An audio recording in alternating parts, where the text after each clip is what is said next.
एक ऐसा नारा जो दूसरे लोग बहुत लगाते थे, कभी कभी वो नारा इतना सुनने को मिलता था, घर घर कुछ करके नारा था। एक नारा था जो लगता था घर घर, और उसके बाद विरोधी लोग दूसरी बात कहते थे। लेकिन इधर अगर आप हालात देश के देखोगे और जिस तरीके से सरकारें चल रही हैं, उनके काम करने का तरीका अगर हम लोग देखेंगे तो न केवल हमारा किसान दुखी है, बल्कि हमारा नौजवान भी बहुत दुखी हो गया है।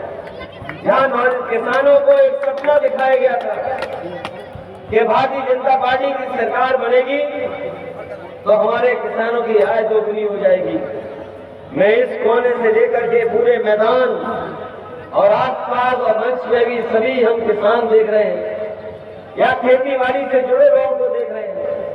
बताओ हमारे किसान भाइयों, 10 साल दिल्ली की सरकार में अगर किसी भी किसान की आय दोगुनी हो गई हो तो बता दो।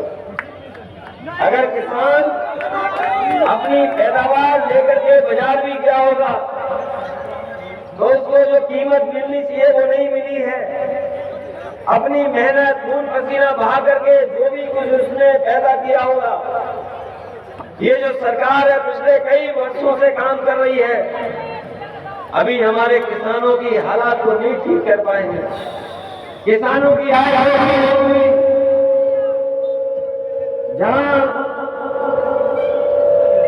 किसान हमारा दुखी और संकट में चला गया। अरे सही करो यार।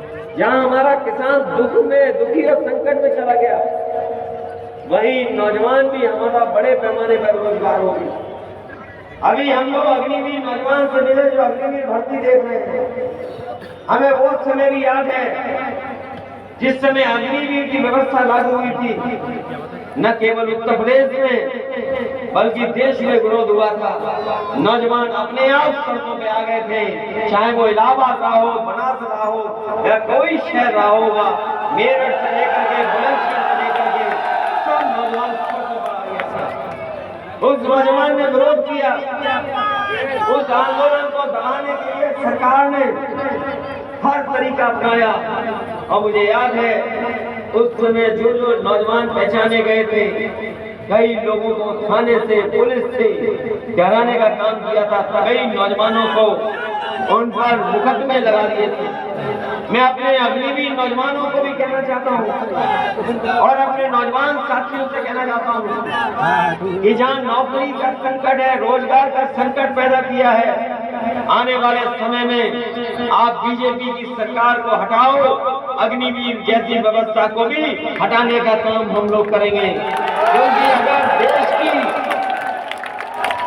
अगर देश की रक्षा की जरूरत है, अगर देश की सीमाओं की रक्षा की जरूरत है, तो ये आधी अधूरी नौकरियां रक्षा नहीं कर सकती। ये आधी अधूरी नौकरी जो 4 साल की दी जा रही है, इससे हमारे देश की सीमाओं की रक्षा नहीं हो सकती है। अगर देश चाहता है कि इसकी सीमाएं सुरक्षित रहें, तो हमारे नौजवानों को भी फौज में भर्ती दे करके उनके भविष्य को भी सुरक्षित रखना पड़ेगा, तभी क्या करके हमारी सीमाएं सुरक्षित होंगी।